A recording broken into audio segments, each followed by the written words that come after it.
Bonsoir à tout le monde. Merci d'être là ce soir pour écouter Francis Wolff.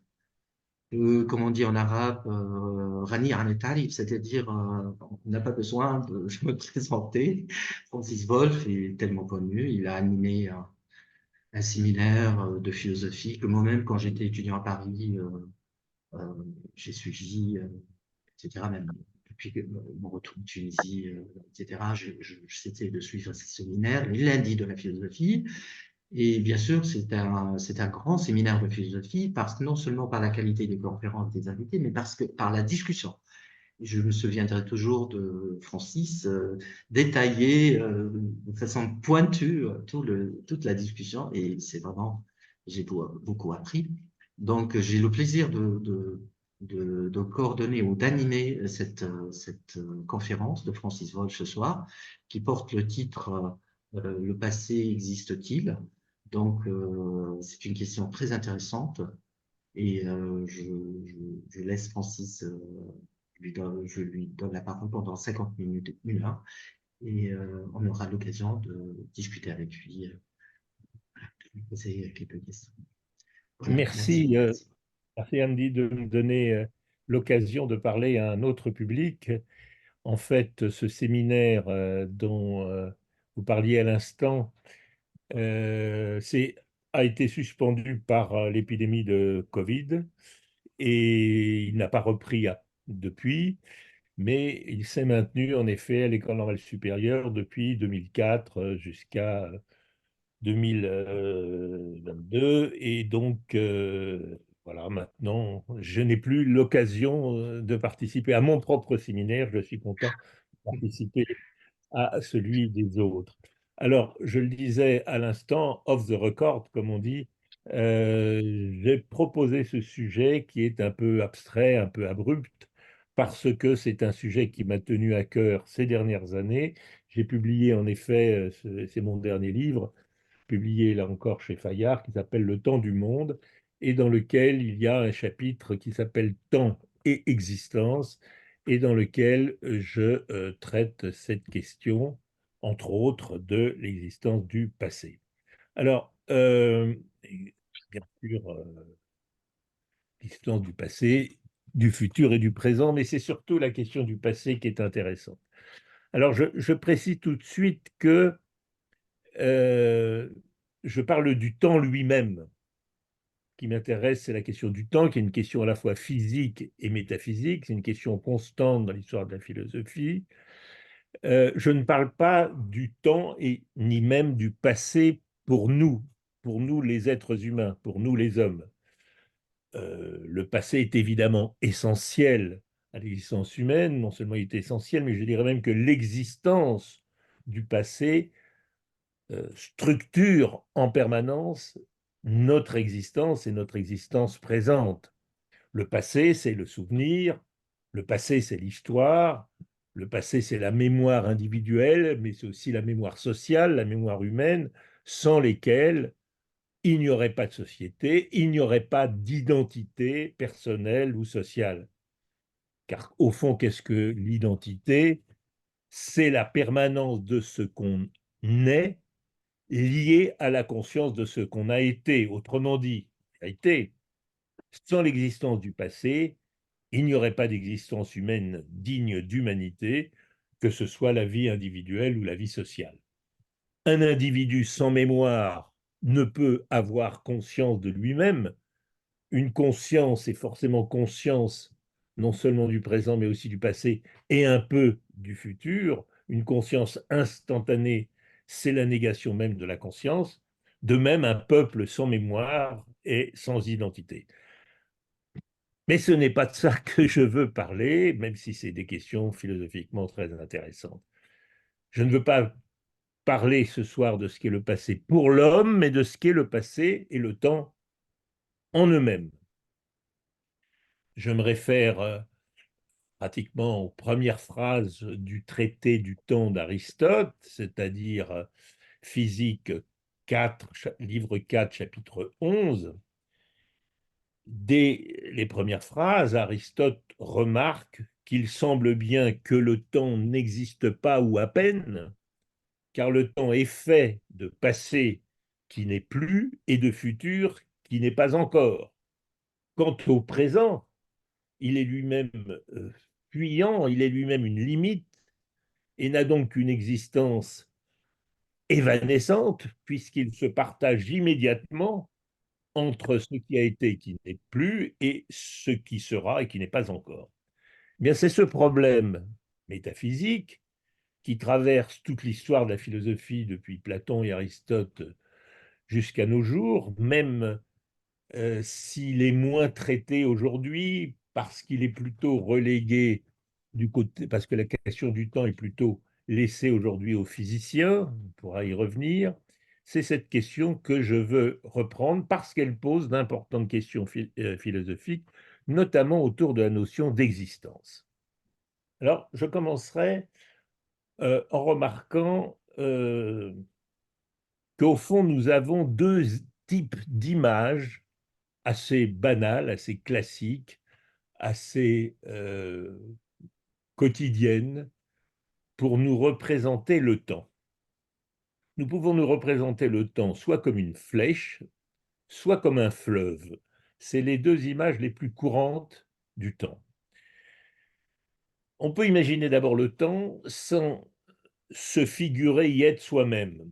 Quand on pense le temps à la troisième personne, de l'extérieur, si je puis dire, on le représente très souvent comme un axe orienté par une flèche. Une flèche, évidemment, dans une seule direction, de l'avant vers l'après. Par exemple, les instants successifs sont figurés par les points, des points contigus d'une ligne continue. Prenons un exemple, un historien des Jeux Olympiques tracera une ligne au tableau et dira, ben voilà, 2012, Londres, 2016, Rio de Janeiro, 2021, Tokyo, 2024, Paris, 2028, Los Angeles, 2032, Brisbane, etc. Voilà, c'est le temps. Et l'historien fera de même, il marquera les dates importantes de l'histoire d'un pays ou l'histoire de l'humanité en représentant le tout sur un axe orienté par une flèche.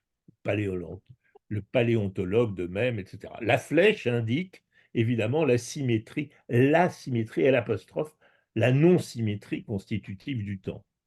Elle représente ce qu'on appelle son irréversibilité. Ce qui est avant, alors selon les conventions, c'est de droite à gauche ou de gauche à droite, ce qui est avant précède et détermine ce qui est après.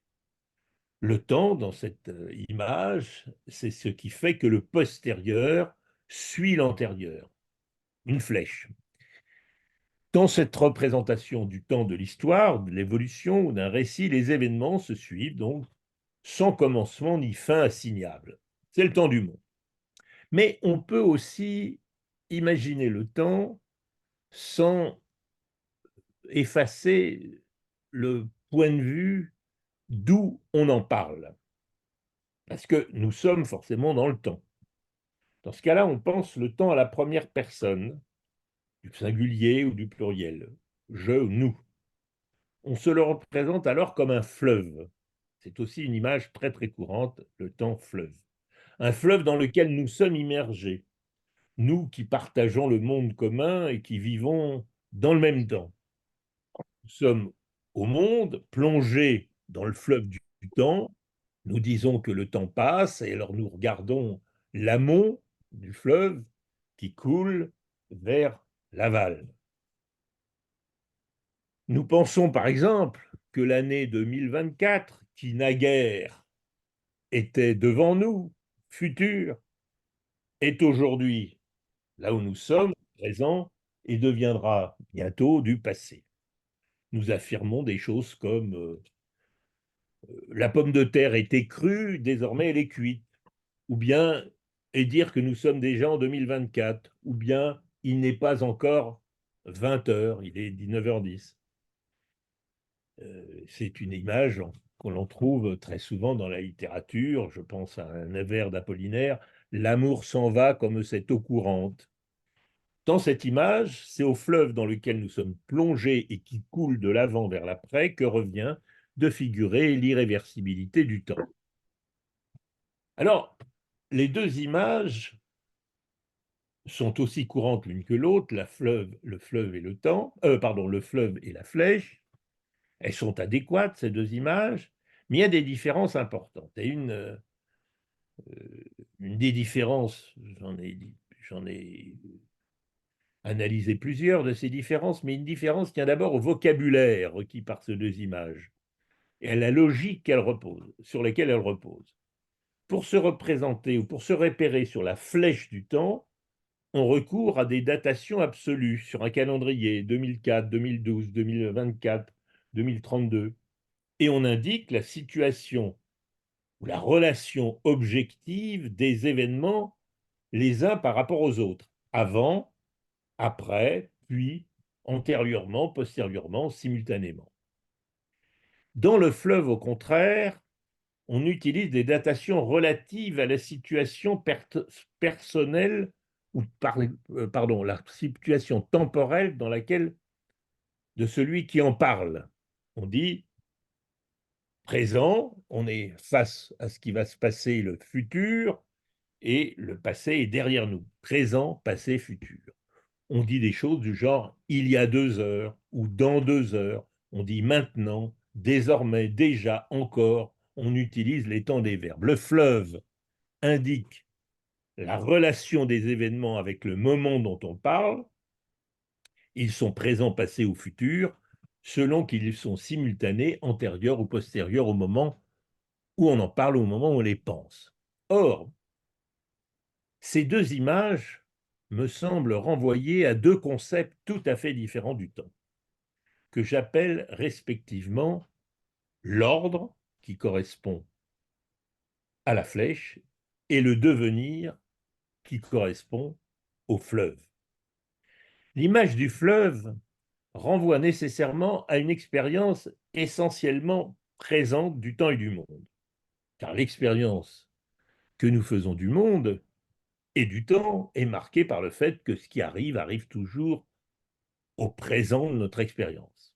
La première réalité, peut-être même la seule réalité par rapport à laquelle se disent toutes les autres, c'est celle du présent. À présent, nous sentons, à présent, nous nous remémorons ce qui n'est plus, à présent encore et au présent, nous forgeons dans le projet la crainte ou le désir, ce qui n'est pas encore. Donc, même le passé, nous le pensons présentement par la mémoire et nous pensons le futur présentement par le projet. Le temps, tel qu'il nous apparaît, je suis toujours dans l'image du fleuve, est marqué par ces trois déterminations monadiques. Monadiques au sens que ce terme a en logique. Le présent est le temps premier, qui est aussi nécessairement le temps de tout acte de pensée et de discours, par rapport auquel se disent ou se pensent le temps passé et le temps à venir, qu'on appelle le futur. En revanche, si, selon notre expérience, mais cette fois une expérience de pensée, nous nous efforçons de penser le monde sans que nous y soyons, autrement dit, de penser ce qu'il est sans nous, indépendamment de notre propre situation présente, il nous semble que ces trois déterminations perdent leur sens et qu'elles n'ont aucune réalité en elles-mêmes. Ce moment où nous sommes, au fond, n'a rien de privilégié du point de vue du monde. Il se trouve simplement que par hasard, nous, nous existons, nous vivons dans cette portion du temps du monde que nous appelons le présent. Mais c'est un présent, évidemment, pour nous. Le concept objectif, si je puis dire, du temps, indépendamment de notre situation temporelle et de la relation à l'instant que nous occupons par hasard dans la durée, par rapport auquel nous nous repérons, ne semble pas comporter en lui-même ces trois déterminations passé, présent, futur, mais seulement trois relations qui, cette fois, sont non plus des déterminations monadiques, par passé, présent, futur, mais trois relations dyadiques, c'est-à-dire euh, binaires, entre les états du monde, antérieurement à, postérieurement à, simultanément à, c'est-à-dire en fait avant, après, pendant. Donc là, entre deux événements quelconques du temps, il y a forcément soit une relation de simultanéité, soit une relation dans laquelle l'un est antérieur à l'autre, qui lui-même est postérieur au précédent. Autrement dit, à nos deux métaphores initiales, fleuve et flèche, correspondent deux concepts que j'appelle respectivement l'ordre qui correspond à la flèche, c'est un ordre de succession des événements, ou le fleuve qui correspond à la flèche dans laquelle nous trouvons et dans lequel il y a passé, présent et avenir qui sont relatifs au point de vue de l'observateur et qui n'ont aucune relation à lui-même. Ce qui exprime réellement donc le temps, ce sont, dirions-nous, ces relations dyadiques antérieurement, postérieurement, etc., si on fait abstraction de tout rapport que nous avons avec eux. C'est ce que j'appelle ordre et devenir correspond à ce qu'un métaphysicien de Cambridge du début du XXe siècle, John Ellis McTaggart, a appelé relation B et relation A. Relation A, c'est passé, présent, futur. Relation B, c'est antérieurement A, postérieurement A et simultanément A. Alors,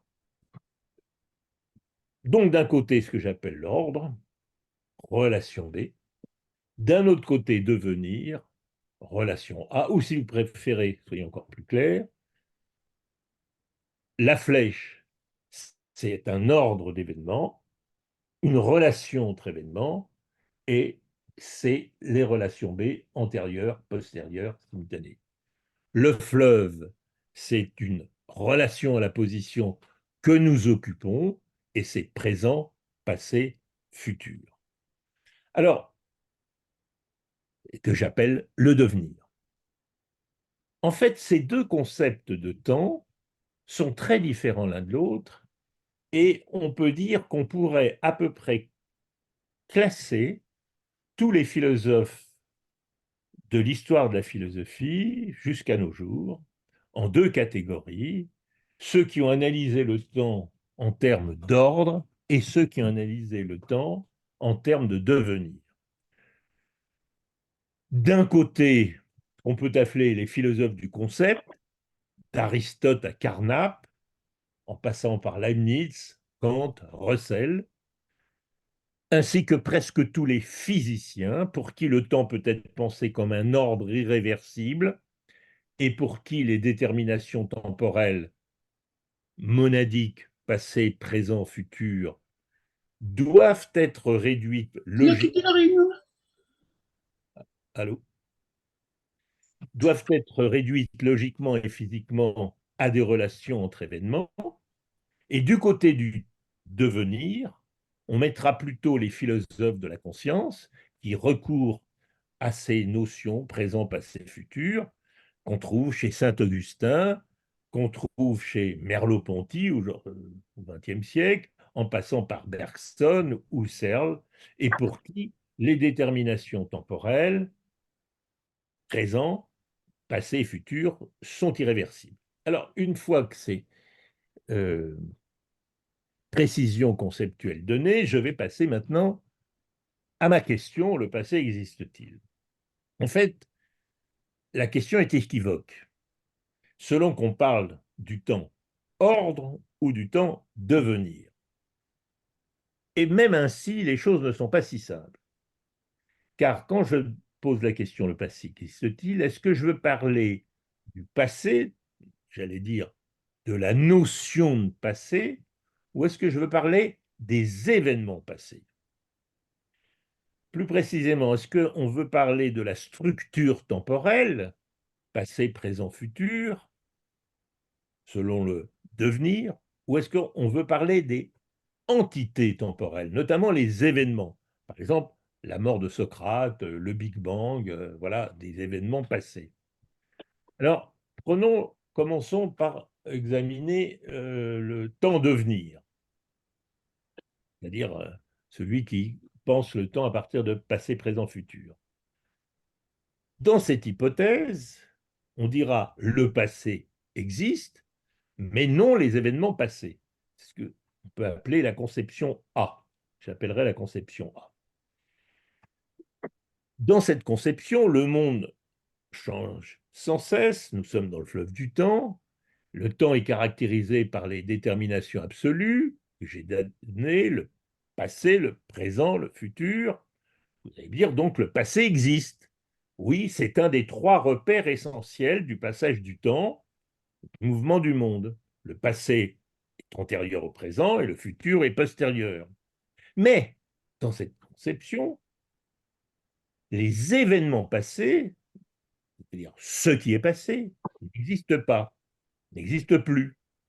Ce qui existe, c'est ce qui est présent dans la conception du devenir. Autrement dit, les entités, les événements, quels qu'ils soient, formant l'état actuel du monde aujourd'hui en 2024, ou celui de l'univers 13 milliards 800 millions d'années après le Big Bang. Ce qui est présent, ce n'est pas seulement ce qui est présent pour moi ou pour nous qui en sommes, c'est l'ensemble de l'état du monde. Alors, dans cette hypothèse, non seulement ce qui existe est ce qui est présent, mais seul ce qui est présent existe. Être présent, dans la condition du devenir, c'est la condition nécessaire et suffisante de toute existence. Cette thèse, c'est ce qu'on appelle le présentisme. Les événements passés n'existent pas parce qu'ils n'existent plus, les événements futurs n'existent pas parce qu'ils n'existent pas encore. En effet, l'existence de ce qui est présent exclut celle de ce qui est passé. Admettre la coexistence de l'un et de l'autre serait contradictoire. Passé se distingue du présent par le fait que certaines entités existant dans le passé ou certains événements existants dans le passé n'existent pas dans le présent et inversement, que certaines entités existent dans le présent et non pas dans le passé. Tout bêtement, quand Socrate est vivant, il n'est pas mort. Quand Socrate est assis, il n'est pas debout. Il ne peut pas être l'un et l'autre. C'est une exigence logique. Deux entités contradictoires ne peuvent coexister. Si le temps fait exister l'une, il fait, si je puis dire, inexister l'autre. Comme il est indéniable que ce qui est présent existe, ce qui est passé n'existe pas. Dire que ça a existé, c'est justement dire que ça n'existe plus. Voilà donc la réponse qui s'impose avec le plus d'évidence. Selon la conception A, le passé existe, oui, comme dimension du temps, mais non son contenu, puisque les contenus, les événements passés, par exemple, n'existent pas. Évidemment, cette conception peut paraître naïve. Elle est contestée par de nombreux philosophes, par de nombreux physiciens, qu'on peut appeler une conception B, selon le temps ordre, c'est-à-dire. Alors, selon le temps ordre, on va avoir une position totalement symétrique de la précédente. Selon cette conception, le passé comme dimension du temps n'existe pas, puisqu'il n'existe que des relations. Mais les événements passés existent autant que les événements présents. Je m'explique. Cette conception B, que les philosophes analytiques appellent tenseless, pour la distinguer de la précédente dite tensed, donc tenseless, j'ai du mal à traduire en français, mais disons atemporel, mais par opposition à la position précédente qu'on peut appeler temporelle, du temps. Autrement dit, cette conception soutient les deux thèses contraires aux précédentes. Le passé, comme dimension, n'existe pas, mais les événements passés existent tout autant que les événements présents ou futurs. Le prétendu passage du temps, l'impression de dynamique du monde sont des illusions, disent-ils, dues à notre asymétrie cognitive. Nous percevons le présent, mais nous ne percevons plus le passé, mais si nous avions vécu un siècle plus tôt, nous percevrions ce qui pour nous passait exactement comme, comme nous percevons aujourd'hui ce qui est présent. Il se trouve que nous appelons présent ce qui nous est contemporain et passé ce qui est antérieur à notre existence. Si nous étions nés plus tôt ou plus tard, les choses seraient différentes. Autrement dit, ces déterminations présent, passé, futur ne sont pas objectifs, Ils ne disent rien du temps ni du monde, ils sont relatifs à un sujet, nous-mêmes, et à notre propre situation temporelle. Au fond, disent ces analystes, présent, c'est ce que, en philosophie du langage ou en linguistique, on appelle un indexical, c'est-à-dire euh, un mot dont le sens varie à chaque occurrence, exactement comme quand je dis ici. Présent ici, évidemment, ça Mhm. change tout le temps en fonction du contexte dans lequel le mot est dit. Eh bien, disent ces analystes, présent, c'est la même chose, ça change en fonction du contexte dans lequel c'est dit, et c'est dit maintenant, ça ne se réfère pas au même instant que quand il est dit un peu plus tard, quand il est dit par quelqu'un d'autre. C'est exactement comme ici et là-bas. Bon, alors, donc, je reviens à ma conception de l'ordre, les événements en eux-mêmes sont simultanés ou sont antérieurs les uns aux autres, et c'est une distance temporelle entre eux qui est mesurable, donc objective, mesurable physiquement, mesurable objectivement, etc. Ces relations ne changent pas avec le temps. Par exemple, la naissance de Socrate est toujours antérieure à la mort de Socrate, et entre ces deux événements, il existe une relation temporelle d'antériorité et de postériorité. Par conséquent, les événements que nous appelons passés ont autant d'existence que les événements que nous appelons présents, c'est simplement une question de point de vue. On nomme donc cette position éternaliste, par opposition à la position précédente qu'on appelle présentiste. Autrement dit, du point de vue qu'on peut appeler le point de vue du monde, tous les événements qui arrivent, à quelque moment que ce soit, existent de façon égale et conjointe. Les entités que nous appelons passées existent ni plus ni moins que celles que nous appelons présentes ou futures. C'est précisément parce que le passé n'existe pas comme tel, c'est-à-dire comme une dimension du monde, autrement dit parce que la distinction du passé, du présent et du futur n'a aucun sens, elle est purement une illusion, qu'elles nous paraissent présentes, passées ou futures, en fait, elles existent toutes également dans le monde. Alors ces conceptions A et B, qui sont antithétiques, ne peuvent ni l'une ni l'autre nous satisfaire. Parce que sur un point, elles s'accordent. Comme vous l'avez peut-être remarqué, les événements passés n'existent pas, du moins en tant que passés. Pour la conception A, devenir, elles n'existent pas parce qu'elles sont passées, elles n'existent plus. Pour la conception B, l'ordre, elles existent bel et bien, mais elles ne sont pas passées parce qu'elles existent toujours, elles existent de façon intemporelle. Alors comment trancher? Alors, il n'est peut-être pas nécessaire de trancher entre ces deux positions sur le temps et sur le monde, parce que, comme je vais le montrer, aucune des deux, et je dois dire qu'elle divise le champ de la philosophie analytique du temps depuis à peu près un siècle, aucune des deux ne peut nous satisfaire. Et je les renvoie moi-même dos à dos. En effet, il nous est difficile d'admettre complètement l'inexistence des entités passées en tant que passées. Évidemment, nous disons qu'elles n'existent plus. Mais que signifie ne plus exister? Deux intuitions contradictoires s'imposent naturellement à nous. Ne plus exister, c'est en un sens ne pas exister, mais c'est en un autre sens avoir existé. Ce que nous appelons temps, dans l'usage ordinaire que nous faisons de ce concept, exige que nous puissions donc concilier ces deux thèses. Je vais être plus précis. D'un côté, on ne peut pas dire que les dinosaures ou que Descartes existent. Les mammifères existent, mais les dinosaures n'existent pas. J'existe, disait Descartes, mais Descartes n'existe plus. Il n'y aura aucune différence entre passé et présent, entre l'actuel et l'historique, entre l'instant où je parle et celui du Big Bang, si l'on disait que les entités passées existent. On dira que l'expression est incorrecte. Quand on dit qu'elles n'existent plus, on peut admettre qu'elles sont pourtant réelles, même si elles apparaissent moins réelles que les présentes.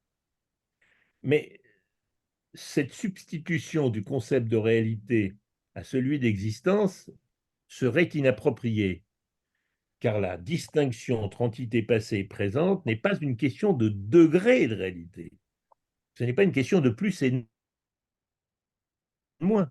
C'est bien une opposition absolue, une contradiction comme celle qu'il y a entre existence et inexistence, entre vie et mort, par exemple. Donc, en ce sens, ce qui est passé n'existe pas, c'est le non-être même. Cependant, d'un autre côté, on ne peut pas dire que les entités passées, on ne peut pas dire des entités passées qu'elles n'existent pas. Pas seulement parce qu'elles subsistent dans la mémoire humaine, comme je l'ai dit en introduction, ou dans les traces qu'elles ont laissées dans leur passage sur Terre, hein, car les dinosaures ne sont pas des chimères, et Descartes n'est pas un personnage imaginaire.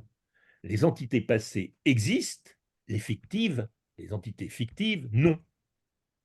Si on prétendait que ce qui est passé n'existe pas, il n'y aurait aucune différence entre les sciences qui s'efforcent de reconstituer ce qui a existé, donc l'existence même, l'histoire, la paléontologie, la biologie évolutionniste, la climatologie ou même la cosmologie, et les mythes, les légendes, les mensonges, les falsifications concernant le passé. Les mammifères et les dinosaures existent parce qu'ils ont bien existé. Les chimères, les griffons n'existent pas, ils n'ont jamais existé. La différence entre l'existence véritable, qu'elle concerne le passé ou le présent, et l'existence fictive, forgée, illusoire, qu'elle concerne le passé ou le présent, n'est pas une question de degré, là encore. Comme si le fictif existait moins que le passé. C'est une opposition absolue. C'est une contradiction, comme c'est l'existant entre vérité et fausseté. Une fake news n'est pas moins vraie qu'un fait avéré, elle est absolument fausse. Ce qui est passé existe bien, c'est l'être même.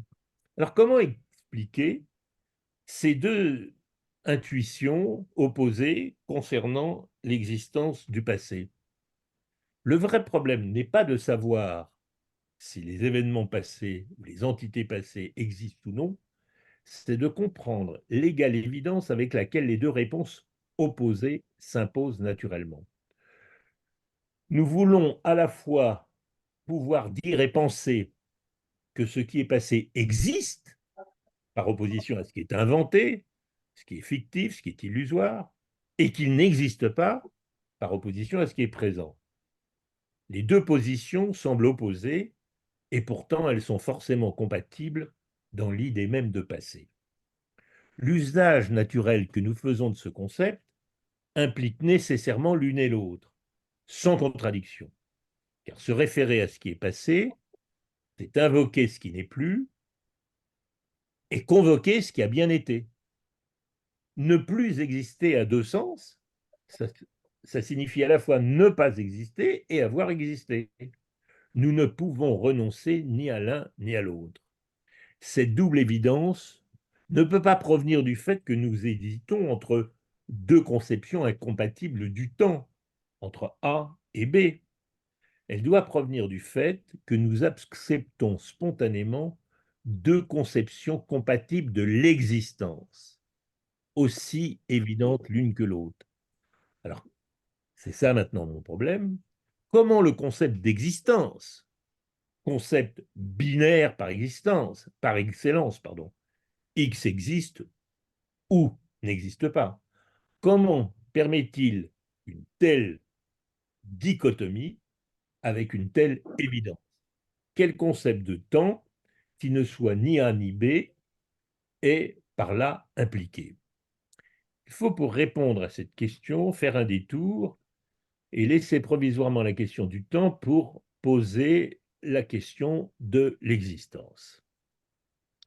Que signifie exister?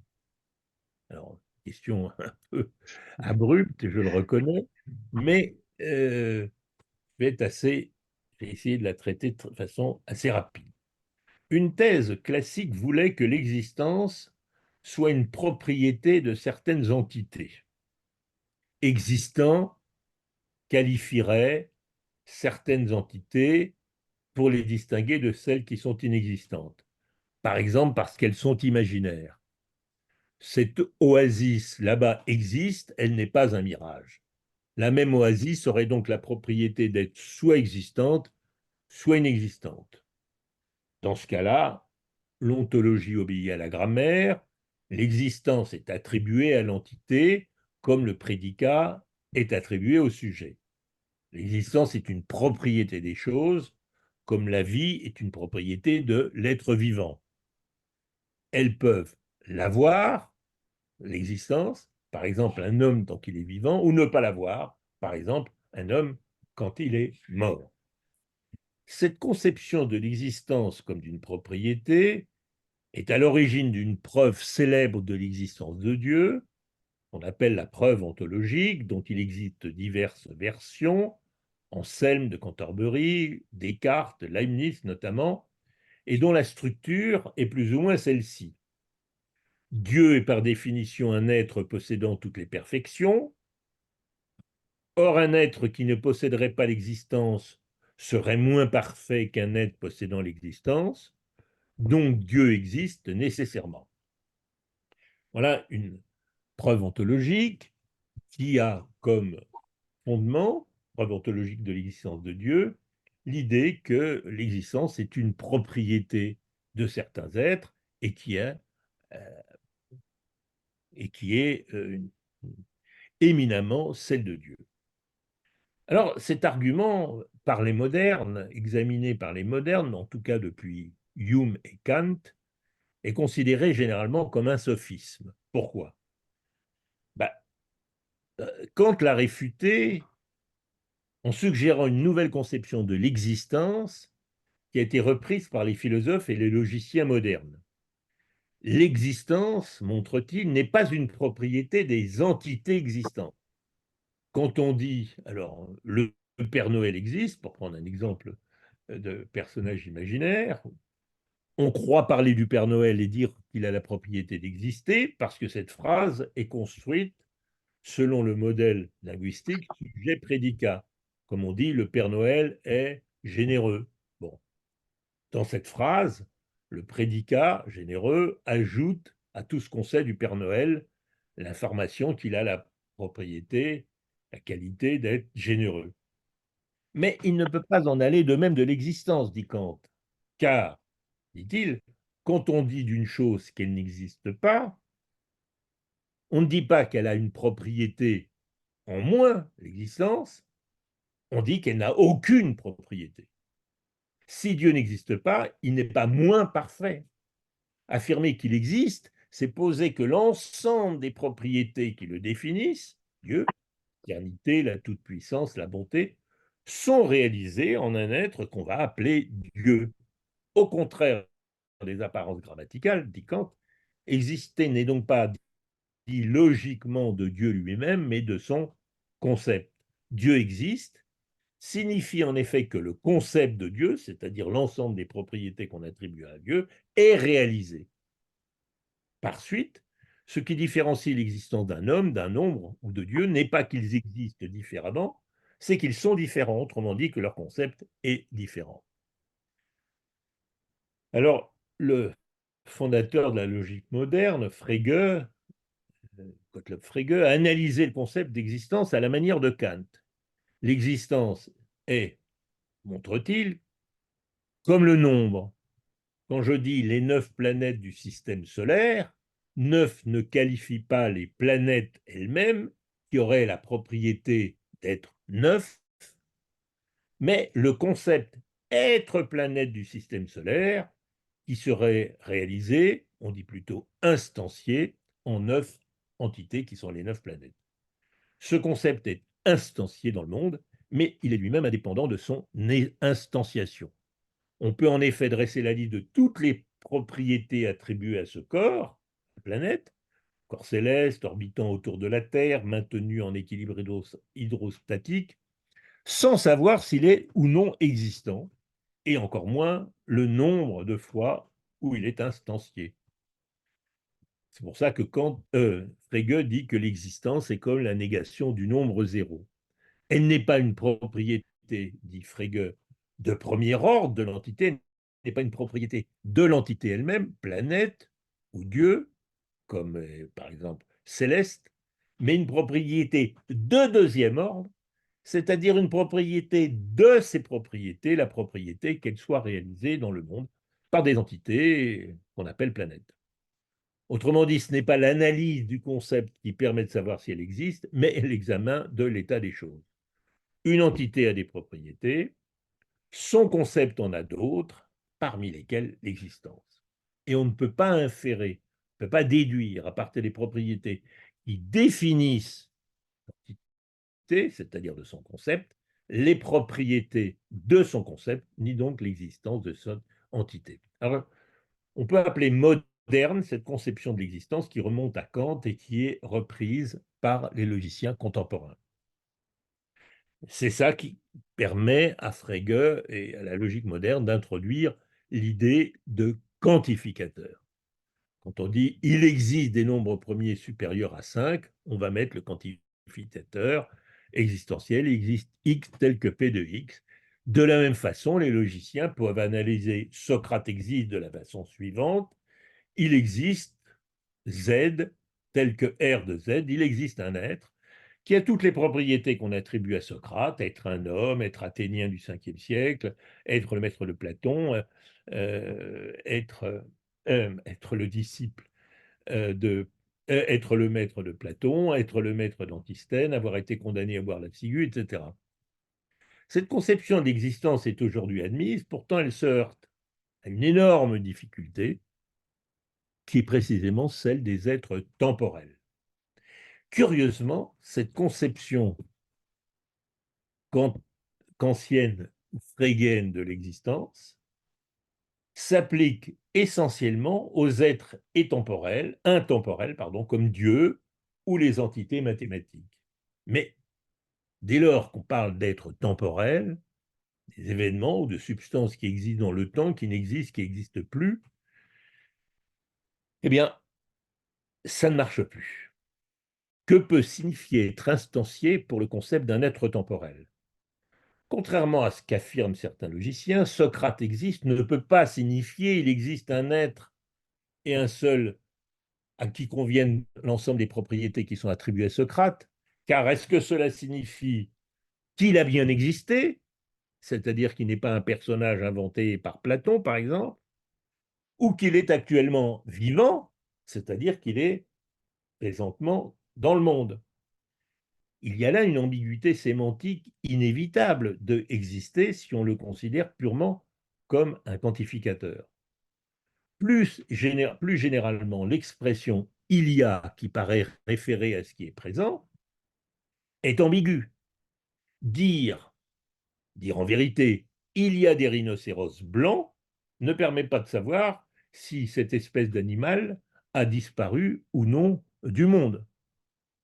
De la même façon, dire il y a un président américain nommé Donald Trump ne permet pas de savoir s'il est ou non présent au monde, autrement dit, s'il est présentement président ou même s'il est encore de ce monde. Autrement dit, le paradoxe est le suivant.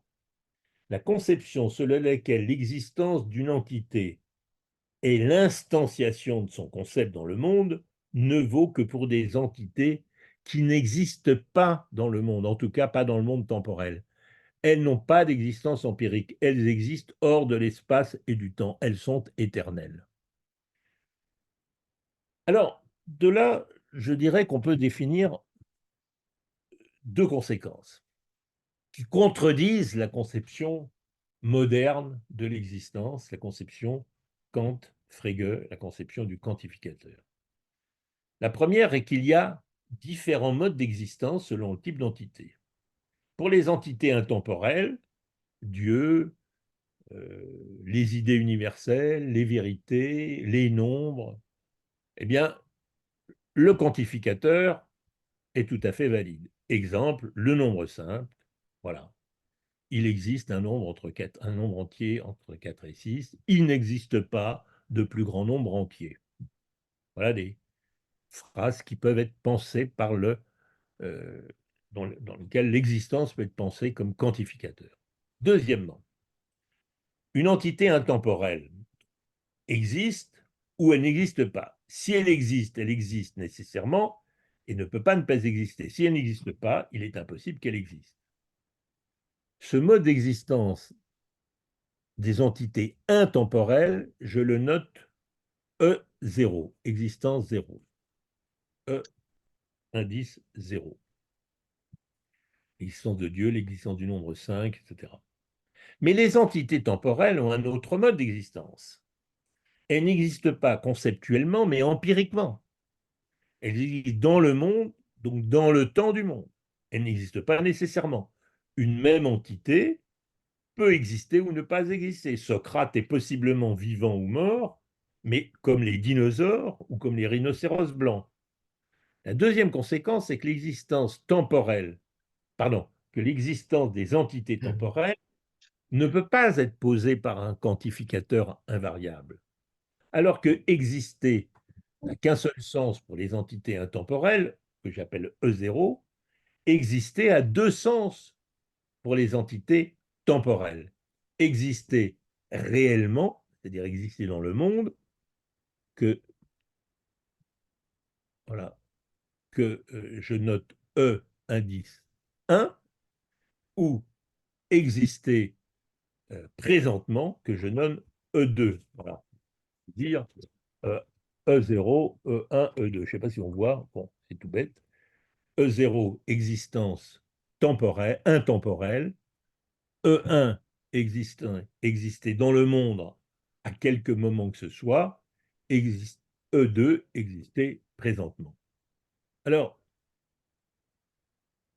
euh, on peut donc distinguer deux sens de l'existence pour une entité temporelle. En un sens, c'est l'instanciation du concept de cette entité. En un, ça c'est E1. C'est-à-dire, je prends un exemple, Socrate n'est pas un personnage imaginaire, donc Socrate, avec tous ses attributs, existe dans le monde. E1.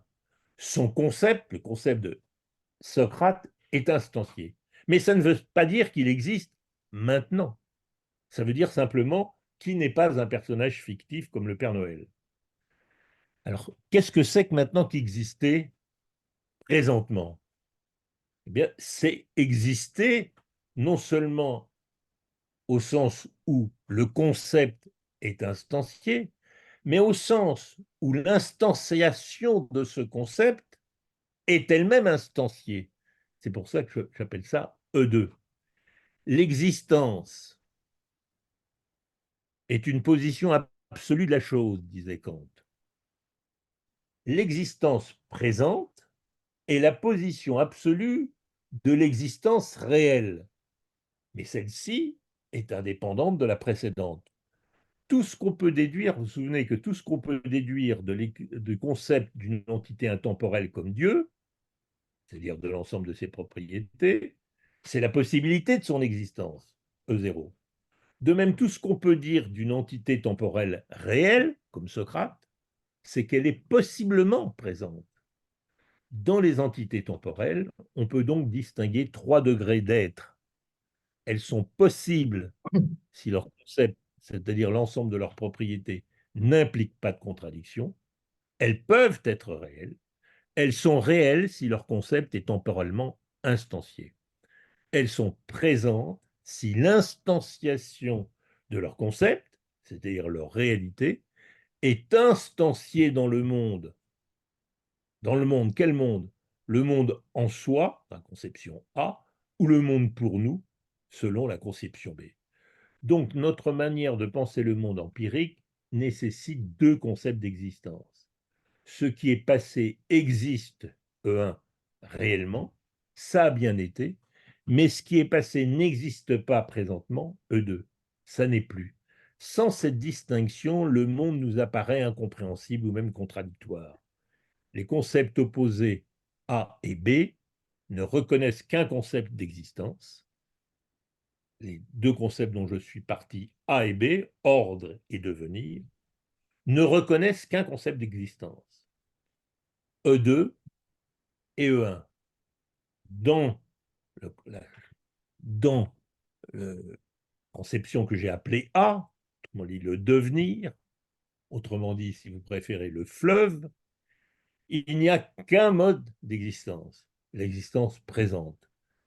Dans le temps, que j'ai appelé B, autrement dit ordre, autrement dit la flèche, Flèche. il n'y a qu'un concept d'existence. C'est E1, c'est exister dans le monde. De là la conception éternaliste. Alors qu'en réalité, nous avons besoin, pour penser le temps et pour penser le monde, nous avons besoin des deux. Nous avons besoin à la fois du mode d'existence présente et du mode afin de l'opposer au passé et du mode d'existence réel pour l'opposer au fictif. Je vais vers ma conclusion. La conception A, autrement dit le devenir, est incohérente. Le partisan de la conception A croit à l'existence du présent, en quoi il a raison, mais il ne croit qu'à l'existence du présent, en quoi il a tort. Car une entité peut bien être, un événement peut bien être réel sans être présent, peut bien être réel E1 sans être présent E2 dans le monde. Donc A tombe dans le présentisme, penser qu'il n'y a que du présent. Il veut sauver la dynamique du monde, mais il met en péril le temps lui-même. Le présentisme n'en sauve que une limite, le présent. Il n'y a plus de temps, selon A, selon le devenir, au sens que nous donnons à ce terme qui suppose la dynamique du monde. Alors, on peut dire la même chose de façon symétrique de la conception B. Elle est tout aussi incohérente. Le partisan de la solution B, autrement dit l'ordre, celle qu'admettent en général les philosophes du concept ou les physiciens, refuse l'idée d'existence présente et donc aussi celle d'existence passée ou future. Parce qu'ils disent ça n'est pas du concept, le présent, c'est des intuitions qui dépendent d'un sujet. Ils ne croient donc qu'à la série des états successifs du monde, donc à des relations éternelles, simultanéité, antériorité, postériorité. Il conçoit bien l'existence réelle, quoi il a raison, mais il ne conçoit que l'existence réelle, en quoi il a tort. Il ne conçoit que E1, il ne conçoit pas E2. L'existence d'une entité temporelle est pour lui semblable à l'existence d'une entité intemporelle, comme le nom ou comme Dieu, une simple propriété de deuxième ordre de son concept. En fait, il commet le sophisme de l'argument ontologique. Il fait de l'existence réelle une détermination nécessaire et intrinsèque des entités temporelles et même du monde en général, comme si on pouvait déduire de ce qui existe la nécessité que cela existe sempiternellement. Voulant sauver les entités passées de l'existence, il fait du monde un monde, pour ainsi dire, déjà passé, en tout cas un monde statique, un monde éternel dans lequel il n'y a plus de temps. Alors je réponds finalement à la question, le passé existe-t-il? Selon le devenir, le passé existe, je le rappelle, mais non les événements ou les entités passées. Selon B, le passé n'existe pas, mais les entités que nous disons passées existent autant que les présentes. Eh bien, en fait, selon notre concept de temps, le concept dont nous avons besoin pour penser la dynamique du monde, que j'appelle le concept C, le passé existe, les entités passées existent aussi. Elles sont dotées, les entités, d'une propriété qu'on peut appeler la réalité ou la présentité, même si elles ne l'ont pas, même si cette réalité, elles ne l'ont pas nécessairement au présent pour nous. Pour être au monde, il a fallu qu'elles soient présentes au monde. C'est pour ça que je parle de présentité et c'est pour ça que je parle de l'existence comme d'une propriété, comme dans l'ancienne conception de l'existence comme d'une propriété. Et donc, on peut renvoyer dos à dos les conceptions A et B du temps, soutenir qu'elles sont des chimères. Elles décrivent des mondes idéaux qui reflètent une partie de nos intuitions concernant l'idée de temps, mais non, mais non le concept dont nous avons besoin pour penser la dynamique du monde. Ni le présentisme, ni l'éternalisme ne peuvent nous permettre de penser la dynamique du monde. Au fond, ni présentiste, ni éternaliste, le concept d'existence est double parce que le concept d'existence est exigé par un monde temporel. Notre manière de penser le monde empirique nécessite donc deux concepts d'existence. Sans cette distinction, le monde nous apparaîtrait incompréhensible, le passé se mêlerait au présent, l'existence se mêlerait au fictif. Cette dualité des deux modes d'existence est sans doute une exigence de notre esprit, parce que nous sommes nous-mêmes des êtres temporels. Nous avons deux types d'accès empirique aux entités du monde. Si nous n'étions pas des êtres temporels, nous serions peut-être éternels. Nous aurions alors accès à l'existence éternelle des êtres éternels, leur existence absolue, que j'appelle E0. Nous pourrions aussi être sempiternels, nous aurions ainsi accès à l'existence réelle des êtres temporels. En fait, nous avons, nous sommes nous-mêmes temporels et nous avons donc besoin de trois concepts d'existence. Est-ce que nous avons raison de nous plaindre de vivre dans le temps? Je ne le pense pas, car notre esprit, une connaissance dont il est capable, nous permet d'accéder au monde et même au mode d'existence de trois types d'entités. Les mathématiques, par exemple, nous permettent de poser des êtres intemporels dont l'existence est absolue et nécessaire. E0, c'est le point de vue de l'éternité, hors du monde donc. Certaines sciences physiques nous permettent de poser des êtres temporels dont l'existence est réelle, E1, indépendamment de tout mode d'existence présente, E2. Ainsi en va-t-il de la dynamique newtonienne ou einsteinienne. Elle s'efforce d'atteindre un point de vue statique sur le monde, indépendant de la situation du spectateur, hein, dépendant de la situation du locuteur. D'autres sciences, qu'elles soient humaines ou naturelles, nous donnent accès à l'existence présente des êtres temporels. C'est le cas de l'histoire, de la paléontologie, de la climatologie, de la cosmologie. Elles supposent un point de vue dynamique sur le monde. Et je dirais que c'est la puissance de notre concept naturel de temps, infiniment plus riche que les concepts chimériques forgés de la succession, de la permanence, que les deux conceptions traditionnelles que j'ai appelées A et B, l'ordre et le devenir. Voilà, j'ai terminé cet exposé. J'espère ne pas vous avoir trop ennuyé. Bon, pas du tout, c'était très intéressant. Et c'est vrai, parfois abstrait.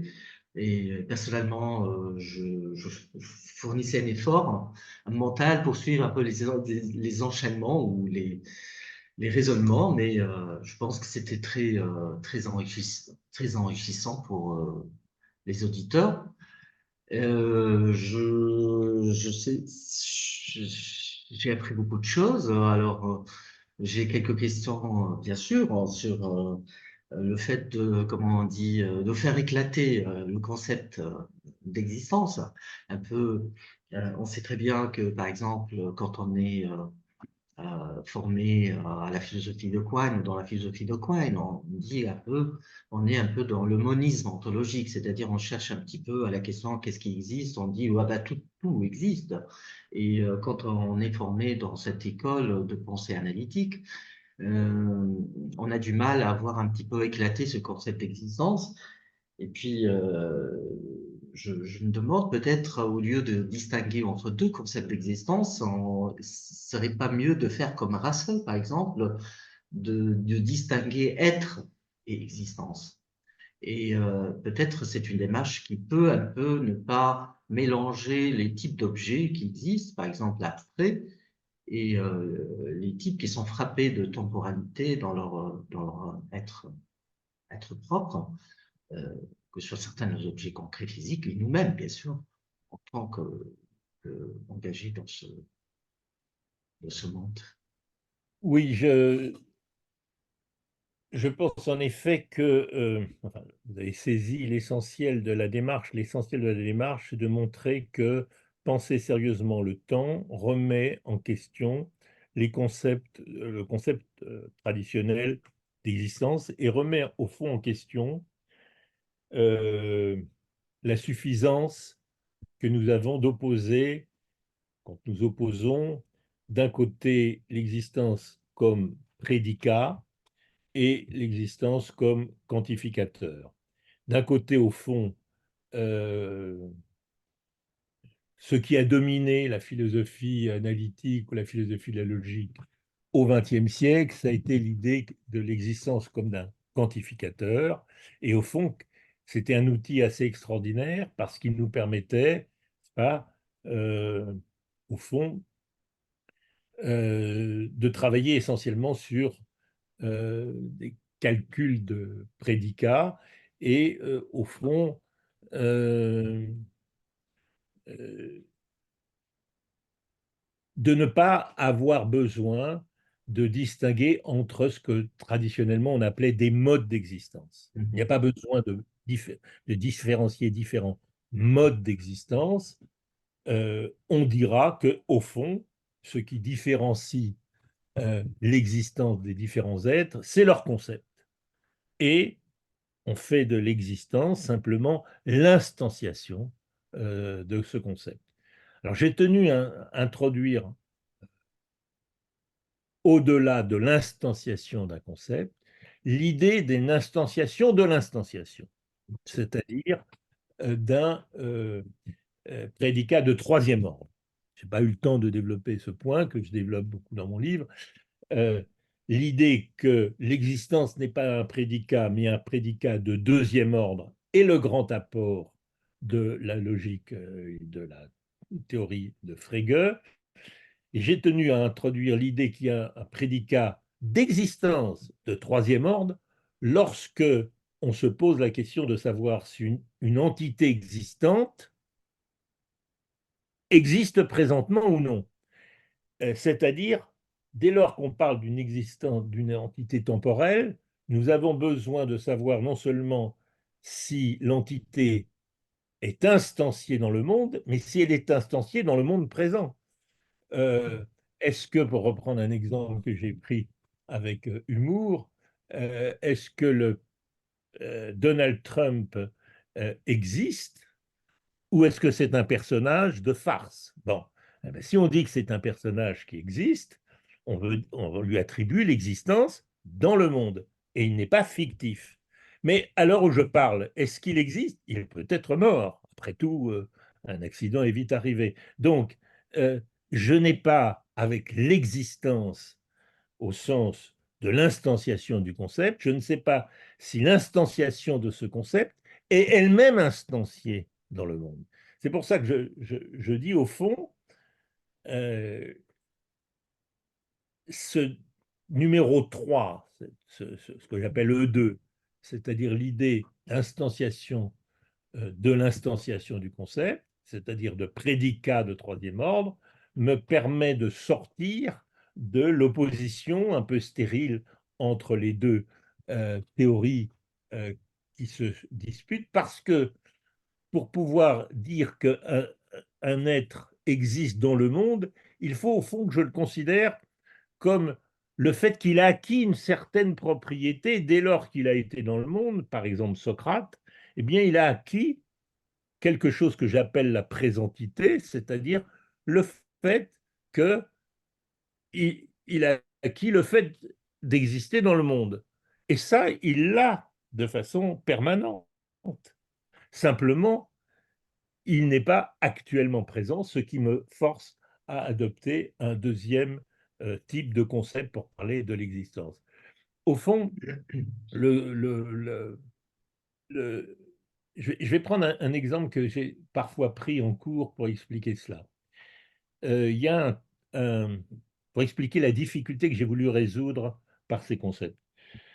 Il y a un très beau livre de Roland Barthes qui s'appelle La Chambre claire, qui est un livre sur la photographie. Et Barthes prend l'exemple de quand je prends une photographie, que je regarde une photographie avec nostalgie photographique d'il y a 50 ans, Paris à 50 ans, ou Sfax il y a un siècle. Je regarde cette photographie et je me dis, ça a été. Ce que ça représente, ça a été. Ben, ça a deux sens tout à fait différents. Ça a été, si je suis nostalgique, ça peut vouloir dire, ça n'existe plus. Et donc, je le regrette parce que ça n'est pas existant. Mais ça peut aussi vouloir dire, oui, c'est une preuve que ça a existé. C'est une preuve d'existence pour l'historien. On a la photo de quelque chose qui existe. Autrement dit, la photographie me donne accès à cette contradiction que quand je regarde une photographie, j'attribue à ce qui est photographié à la fois l'existence et l'inexistence dans deux sens que je dois rendre compatibles. Et c'est ça la question posée par l'existence du passé. Je veux à la fois que le passé existe d'une manière qui l'oppose au fictif ou à l'illusoire, et d'une manière qui l'oppose à ce qui existe présentement et par rapport à quoi il n'existe plus. Est-ce que Oui, quelqu'un a non. une autre Oui. Alors, s'il y a d'autres questions, hein, vous pouvez activer vos micros, hein, donc, si vous avez des questions. quelqu'un qui lève une main? Alors oui, Mohamed? Non.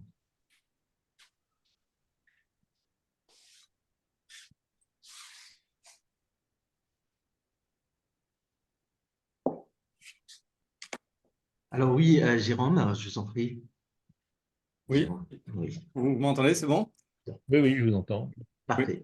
Oui, bon, bonjour, merci beaucoup pour la conférence. C'était vraiment très, très intéressant et très, très passionnant. Et j'avais une question un peu sur ce que vous avez dit à l'introduction, qu'il y a aussi une approche scientifique et physique de la question du temps.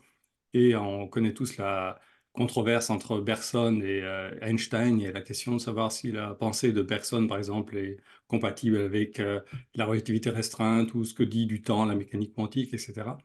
Et je voulais savoir, d'un point de vue un peu méthodologique, dans quelle mesure vous pensez que c'est important ou pas, lorsqu'on pense le temps, philosophie aujourd'hui, de s'informer, de se référer à ces approches scientifiques, physiques, ou si c'est pas une nécessité conceptuelle.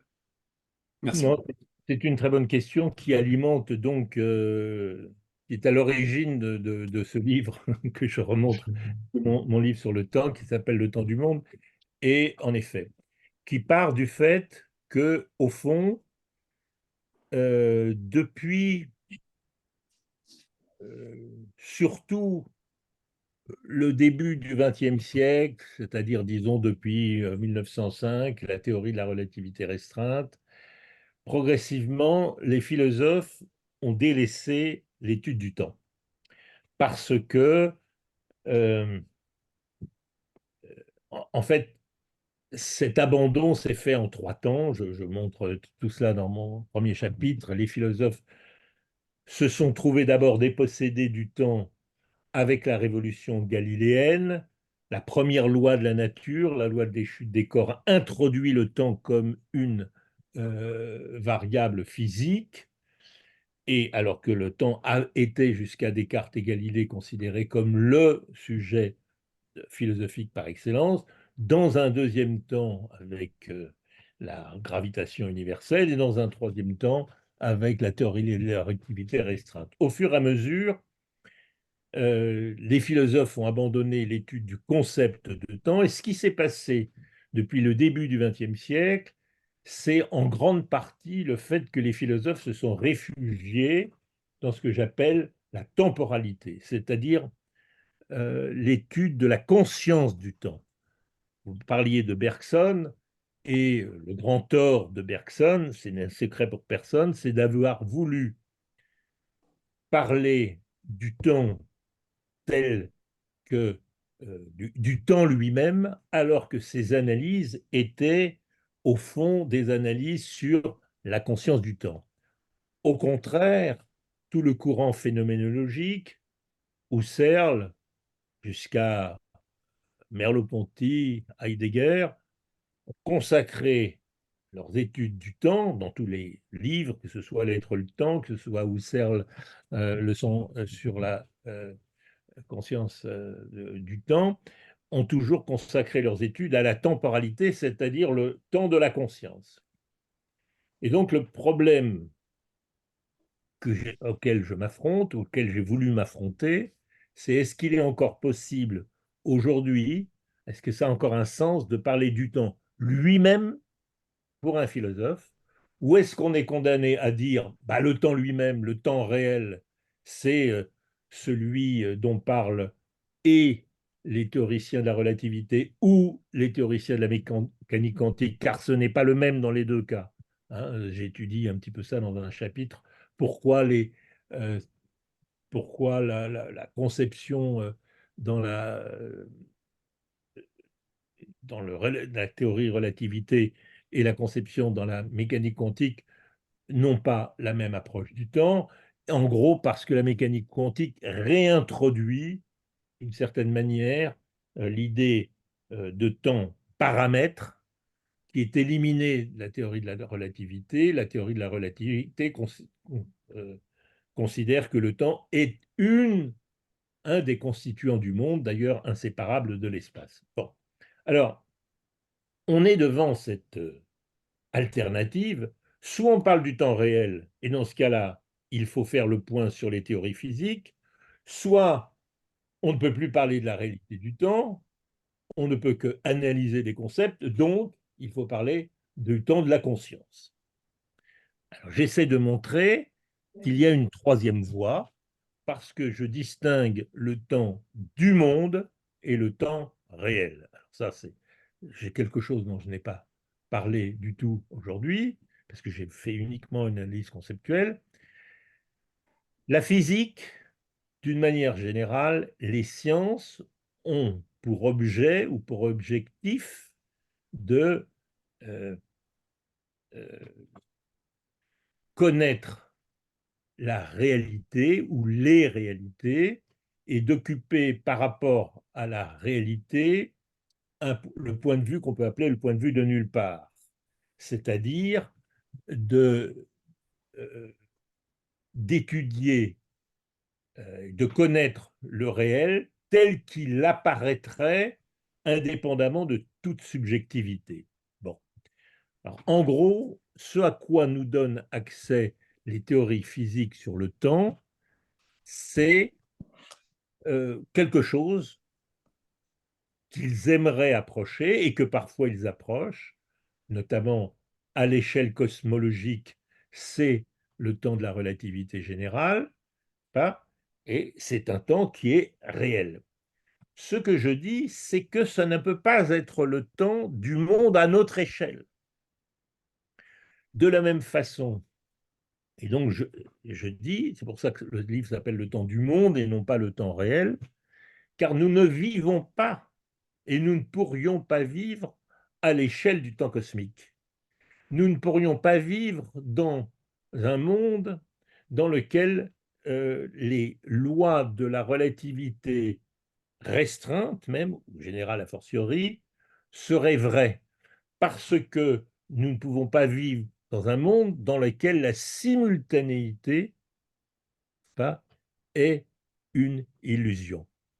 Vous me parlez, nous sommes loin l'un de l'autre, pourtant la réalité du monde dans lequel nous vivons suppose la simultanéité de nos existences. Si nous abandonnons cette idée de simultanéité au profit de la réalité du temps dans lequel, selon la théorie de la relativité restreinte, la simultanéité est une illusion et dans lequel, par conséquent, il n'y a pas de présent absolu dans le monde et que le présent ici et le présent pour l'étoile dans le ciel n'est pas le même, eh bien, cela ne fait pas quelque chose que nous pouvons appeler le monde dans lequel nous autres êtres humains vivons. C'est pour ça que dans l'ensemble de mes livres, et c'était le vrai aussi d'un autre livre que j'ai appelé Dire le monde, je m'efforce de dégager les concepts qui sont nécessaires et suffisants au monde dans lequel nous autres êtres humains vivons, dans lequel nous pouvons vivre, duquel nous pouvons parler et dans lequel nous pouvons interagir les uns avec les autres et vivre. Et dans ce monde, par opposition évidemment à la réalité connue par les physiciens, eh bien, il y a un temps, il y a quelque chose que nous appelons avant, quelque chose que nous appelons après, et ces relations-là sont constitutives de notre monde. Autrement dit, pour répondre en 2 phrases à votre question, oui, je pense qu'il y a une voie proprement philosophique, proprement conceptuelle, pour parler du temps. Elle nécessite sans doute de connaître un peu l'état des théories du temps physique, mais elles ne peuvent pas s'y réduire. C'est pas Merci si... beaucoup.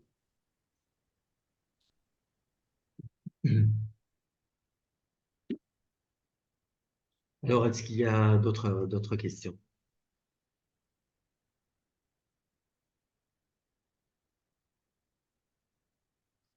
Voilà. Donc, j'ai écouté un physicien qui est très connu, qui parle trop, qui est trop médiatique, Étienne Klein, parler du temps. Scientifiquement, dans les termes de l'approche scientifique, il dit toujours difficile de définir le temps. On ne peut pas connaître la nature du temps. Parce que si on le fait, on va le réduire à autre chose. Et donc, la question de la nature du temps, peut-être n'est pas possible scientifiquement, ou sa réponse n'est pas possible scientifiquement. Et là, peut-être, il y a la place pour l'approche philosophique. Raison, Donc, parce que peut-être la pratique scientifique ou physique, elle a un autre rapport au temps, et un autre rapport au temps, et que philosophique. Hein. Donc, parce que le philosophe, de façon générale, cherche à définir, à saisir l'essence et à mettre la main un peu sur la nature des choses. C'est pas vous le avez, cas en physique, peut-être. Est-ce que je dis pas de vous bêtises? avez raison. Alors, 2 remarques. La première, c'est que je suis tout à fait d'accord avec vous sur le fait que la question qu'est-ce que le temps ne peut pas être une question physique, que les physiciens ne peuvent rien dire à propos de cette question et disent qu'ils ne peuvent rien dire, car le temps, ils le mesurent, il est une des données ou un des paramètres de l'expérience, mais il échappe à la définition et même généralement au concept. Je suis tout à fait d'accord avec cela. Et alors que la question qu'est-ce que le temps, bah, je peux essayer, sinon de le définir, c'est d'ailleurs la quête de ce livre, est-ce qu'on peut définir le temps? Et je montre dans quelle mesure le temps échappe à la définition parce qu'il est un des constituants du monde et par conséquent un des constituants, un des concepts sans lesquels les autres concepts ne seraient pas possibles. Cela dit, étant donné que nous ne pouvons pas définir le temps, il y a des moyens indirects d'approcher sa nature, en tout cas la nature telle qu'elle est pour nous dans le monde où nous vivons. Ça, c'est la première remarque. Et donc, la question qu'est-ce que le temps est celle qui anime mon livre de la première à la dernière page. Voilà, et j'essaie de contourner cette difficulté, mais et de tourner autour de cette question. La deuxième concerne Étienne Klein. Seulement, je connais bien Étienne Klein et c'est un ami, mais vous pourrez trouver sur Internet, dans France Culture, un débat que plusieurs débats, et en tout cas un qui a eu lieu sur France Culture il y a à peu près 1 an et demi, autour de la question du temps. Nous étions invités l'un et l'autre dans une émission de philosophie et nous avons débattu de nos deux conceptions du temps. Et d'ailleurs, j'ai participé plusieurs fois à des séminaires d'Étienne Klein autour de la question du temps. Alors, euh, pour en revenir très précisément à votre question, qui rejoint un peu en effet la question précédente, euh, le, le, le temps pour le philosophe demeure un concept avec lequel, n'est-ce pas, qui est constitutif nécessairement de l'ensemble du monde dans lequel il vit. On parlait tout à l'heure, par exemple, de langage. On ne connaît pas de langue sans lesquelles il n'y a des modes différents d'exprimer premièrement le temps, évidemment, et deuxième, d'exprimer le temps passé, présent, dans lequel il y a aussi, selon les langues, des modes différents d'exprimer le rapport que nous avons au temps par des indexicaux comme maintenant, et qui se rapportent de la même façon à notre existence que je, que ici. Bref, il n'y a pas de domaine de la philosophie qui n'ait besoin du concept de temps, que ce soit philosophie du langage, je viens de le dire, soit la philosophie morale. La philosophie morale, c'est essentiellement une question de rapport de l'homme au temps, n'est-ce pas? L'idée de responsabilité, l'idée de culpabilité, l'idée de projet, l'idée d'action, c'est toujours un certain rapport soit au passé, soit au futur, etc. Donc, il n'y a pas de domaine philosophique qui ne dépendent de la manière dont nous concevons le temps.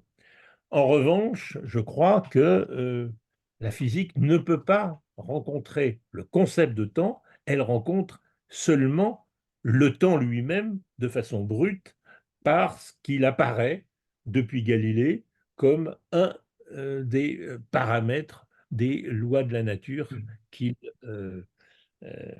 qu'il constate, voilà, la variable t. Et la variable t, eh ben, c'est quelque chose qui se mesure et pas quelque chose que l'on conçoit.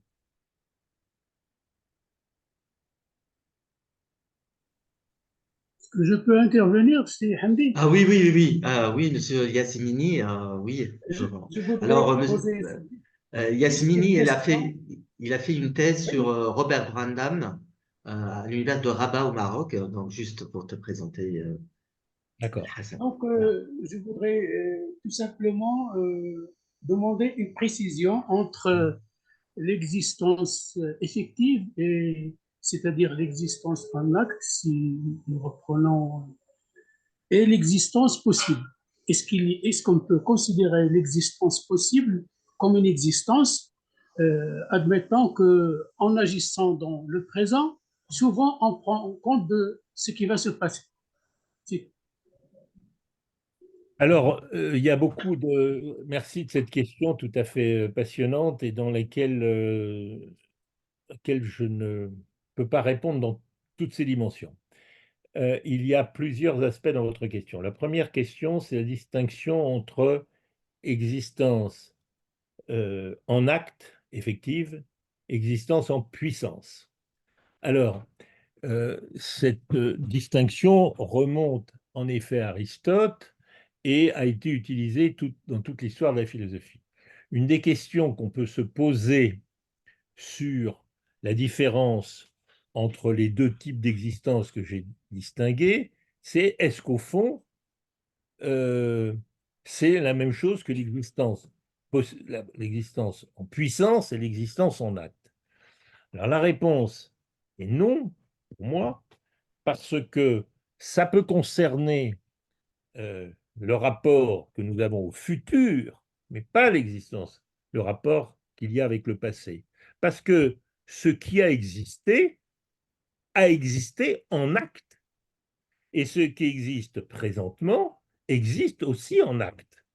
Autrement dit, la distinction entre l'existence passée et l'existence présente ne peut pas être pensée au moyen de la distinction aristotélicienne en puissance et en acte. En revanche, la distinction entre l'existence présente et l'existence future, l'existence du futur, peut être pensée par l'existence, la distinction de la puissance et de l'acte, à condition, et c'est la deuxième remarque que je voulais faire, de distinguer l'existence en puissance de l'existence possible, car ça n'est pas tout à fait la même chose. Vous l'avez implicitement remarqué. Il y a évidemment, toute existence en puissance est possible, mais tout ce qui est possible n'est pas en puissance. Tout ce qui est possible n'est pas en puissance. Il y a des choses qui sont possibles simplement parce qu'elles ne sont pas impossibles, mais elles ne sont pas déjà en puissance dans le présent. Et ce qui est à venir n'est pas, tout ce qui possiblement viendra, n'est pas nécessairement inscrit dans l'existence possible. Pour passer, pour pouvoir dire que quelque chose euh, adviendra dans le futur à partir de quelque chose qui est en puissance, il faut que ce qui est en puissance se développe sans obstacle, ce qui implique, d'une certaine manière, une forme exigeante de déterminisme tel qu'il y a chez Leibniz, par exemple. Parce que chez Leibniz, au fond, tout ce qui adviendra est déjà inscrit en puissance dans ce qui advient et dans ce qui est advenu. Au fond, le futur n'est que le développement de ce qui était déjà depuis le départ en puissance, ce qui, au fond, est une conception extrêmement comment dirais-je, fermée de l'existence du monde, car on peut très bien considérer qu'il y a des choses qui sont possibles et qui n'adviendront jamais. Je ne sais pas si j'ai répondu à votre question. En tout cas, la réponse générale, c'est que puissance et acte peuvent être pensés quand on pense présent, futur, mais non quand on pense le rapport du passé au présent. Alors, Monsieur Mouldi Azzedini, voilà, la parole est à toi. Oui. Bonsoir à tous. Je vous remercie, Monsieur Francis, pour cette belle présentation. Bon, j'ai quelques remarques. Vous avez parlé de deux points de vue concernant, pardon, concernant le passé.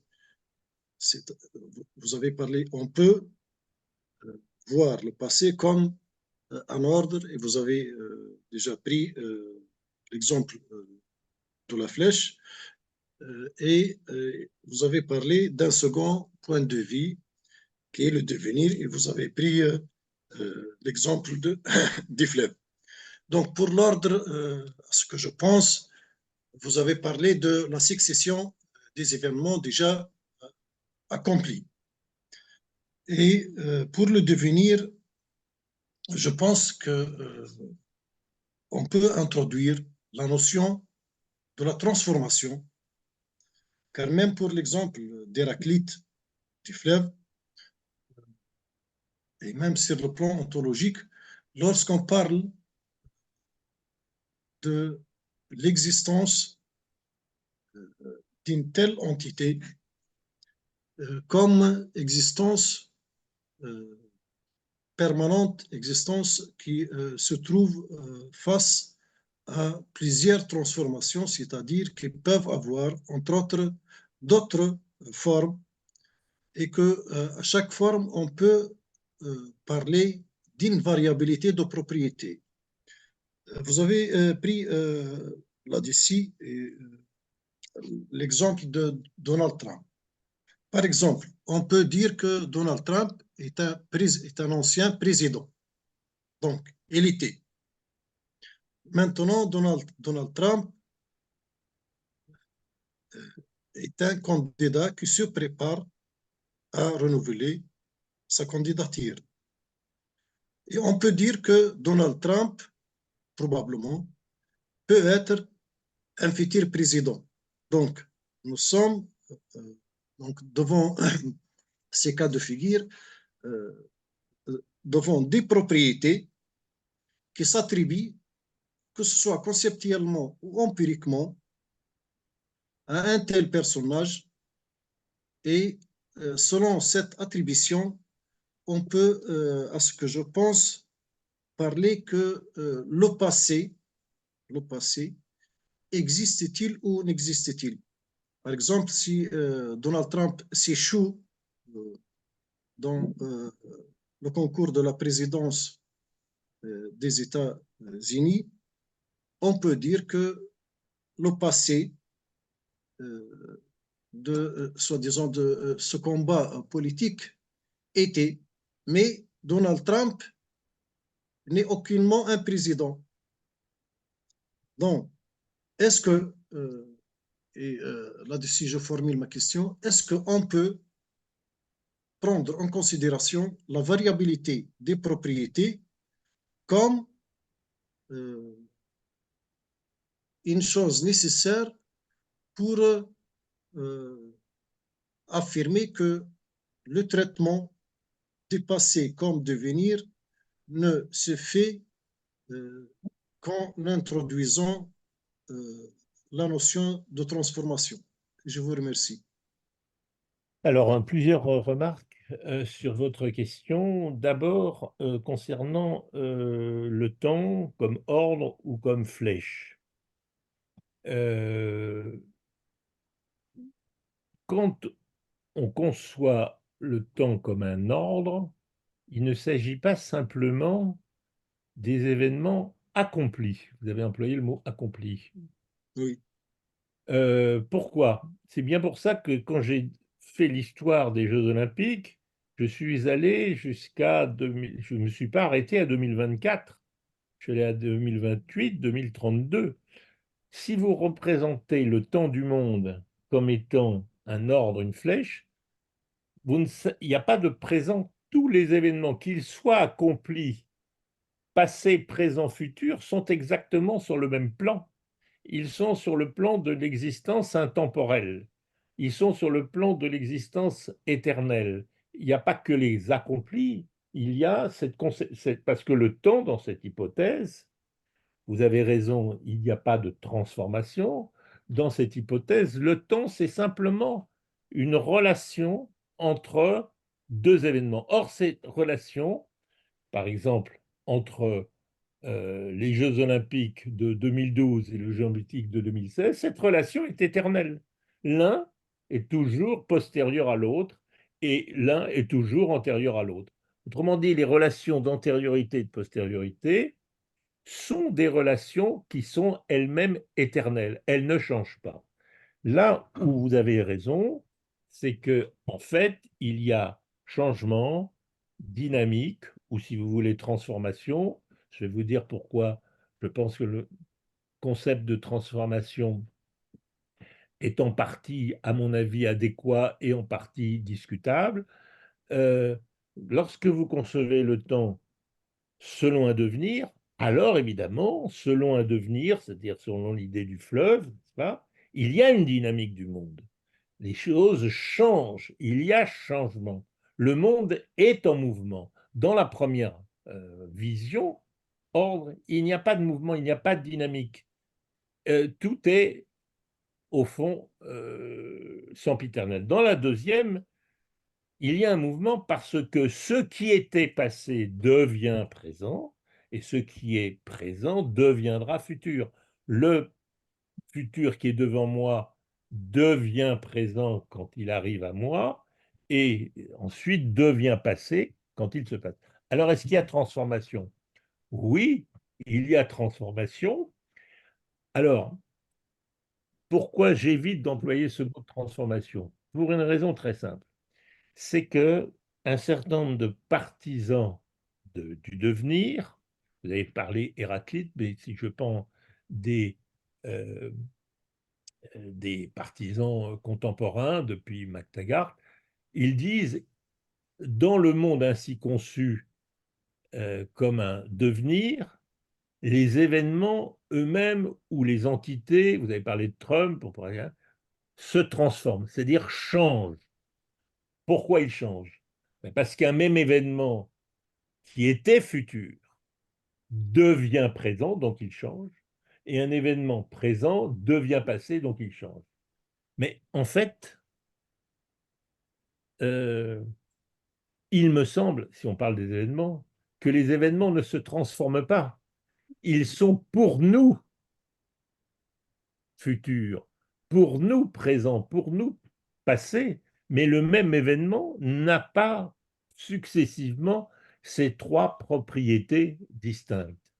Alors maintenant, évidemment, prenez l'exemple de quelqu'un qui a été président des États-Unis et qui peut le redevenir, mais ce n'est pas la propriété qu'il aura peut-être n'est pas la même que celle qu'il a eue, avoir été président et avoir eu cette présidence.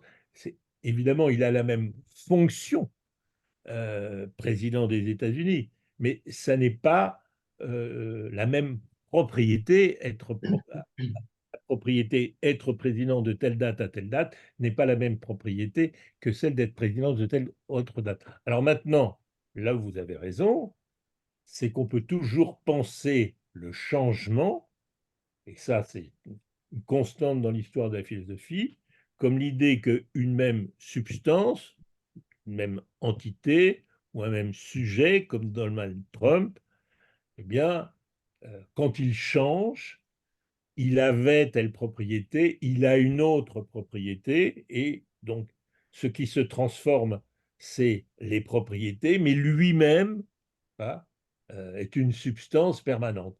Il n'y a de changement que sous la condition qu'il y a une permanence de la substance. En ce sens-là, on peut parler de transformation. Très bien. Dans le chat, il y a une question de Mostafa Ahbish. Alors, je vais la lire. Puisque le passé évoque la mémoire, le futur, l'imagination et le présent, la conscience, est-ce qu'on peut expliquer l'existence du temps et par suite le passé par la physiologie et la structure de notre cerveau, puisque la mémoire, l'imagination et la conscience font partie de ces capacités?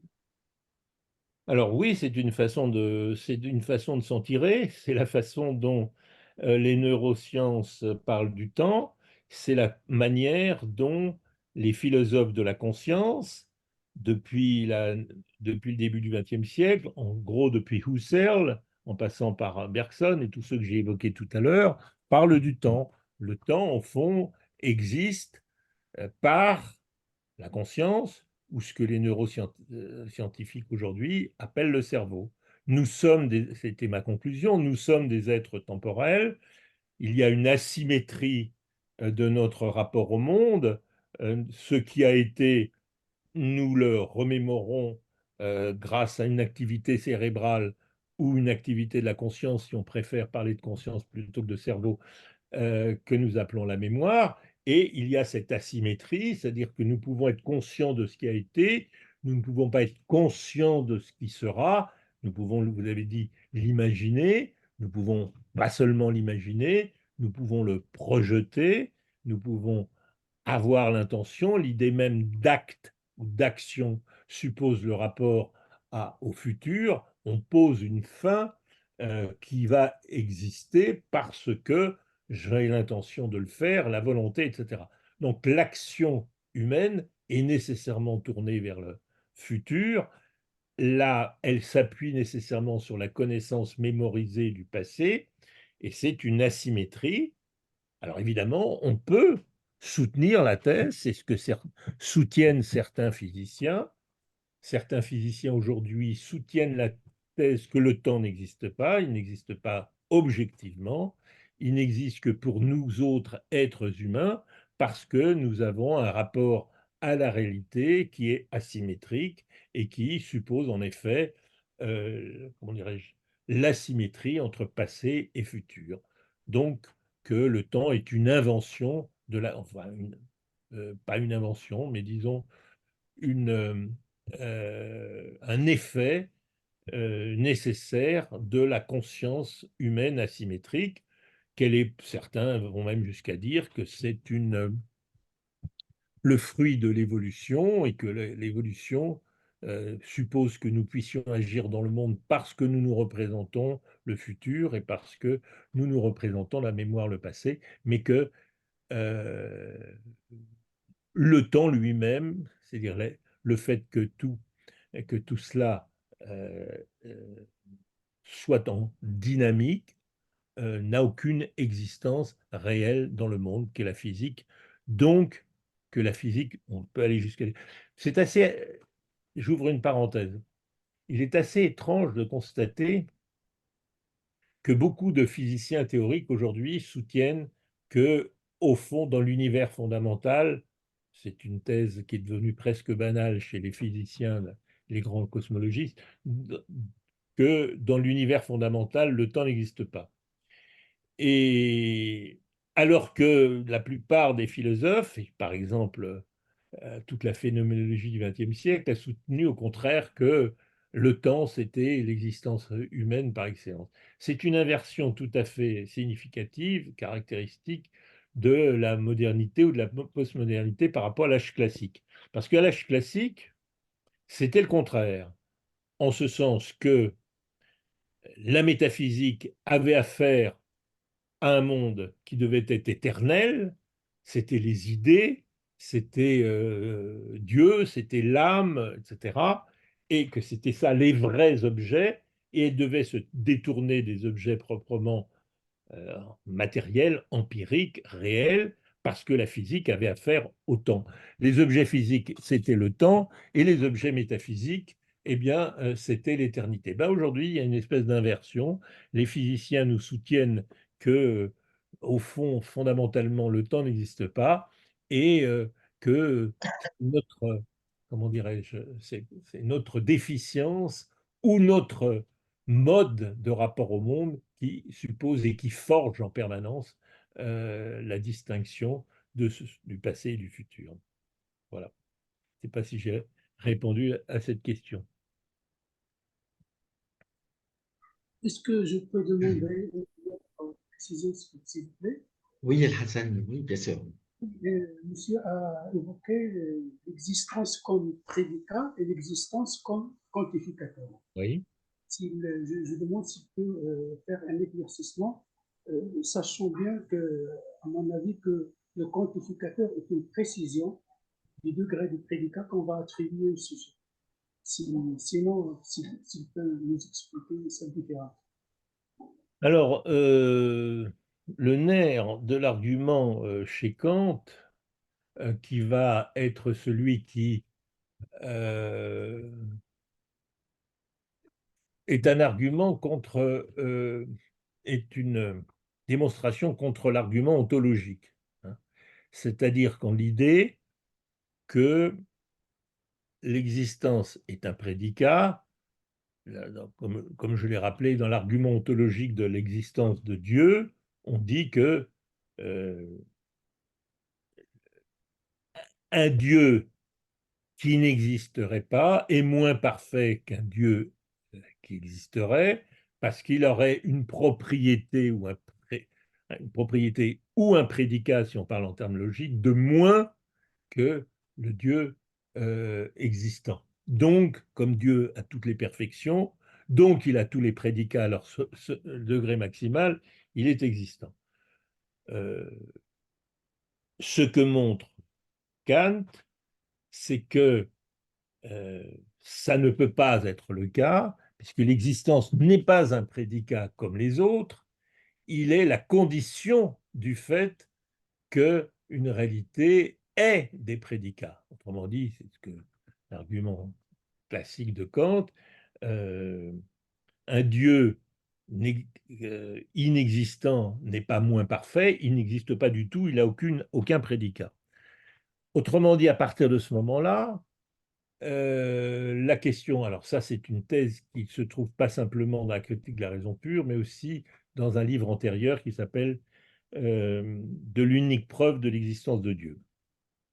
Alors, d'une certaine manière, ce qui s'est passé au début du XXe siècle avec Frege, c'est la reprise, en d'autres termes, de l'argument de Kant, c'est-à-dire l'idée que l'existence n'est pas une propriété des choses que l'on dit exister. Autrement dit, ce n'est pas une propriété de cette bouteille d'exister, c'est le fait que euh, le concept de cette bouteille, c'est-à-dire d'être une bouteille de tel et tel type, est instancié dans le monde, c'est-à-dire c'est une propriété non pas de la bouteille elle-même, pas plus que 5 est la propriété des 7 est la propriété des planètes, c'est une propriété du concept de cette bouteille, la propriété d'exister. La propriété d'exister n'est pas la propriété qui est celle de la bouteille, mais du concept qu'elle est et l'ensemble des prédicats qui la définissent. Voilà, donc c'est ce qu'on appelle un prédicat de deuxième ordre. Ce que j'ai voulu montrer, je ne sais pas si j'ai bien compris la question, c'est que l'idée de prédicat de deuxième ordre ne permet pas de rendre compte de la distinction entre existence passée et existence présente. Alors, j'ai peut-être pas compris bien votre question sur la différence entre les deux concepts d'existence.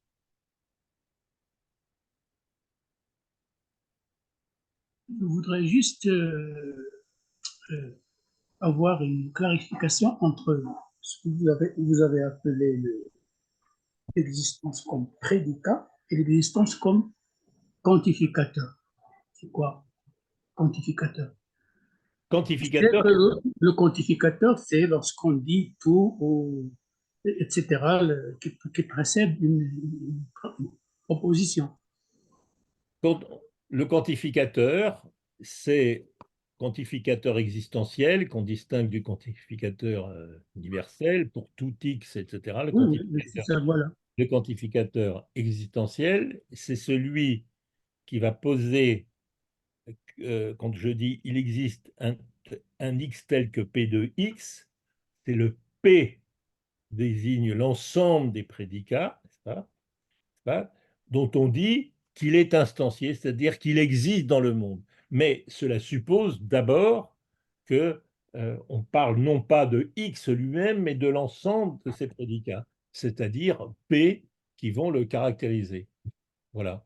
Donc, c'est uniquement ce que je veux dire, c'est que si je dis que l'existence est une propriété, je ferai comme si c'était X qui avait la propriété d'exister. Or, ce n'est pas X qui a la propriété d'exister, c'est le prédicat être Socrate ou être un nombre. Voilà. C'est cette propriété qui existe, qui existe une fois, deux fois, 10 fois dans le monde, etc.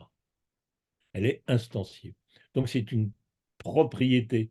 L'existence n'est pas une propriété de la chose, elle est une propriété du prédicat de la chose, qui définit la chose. Merci.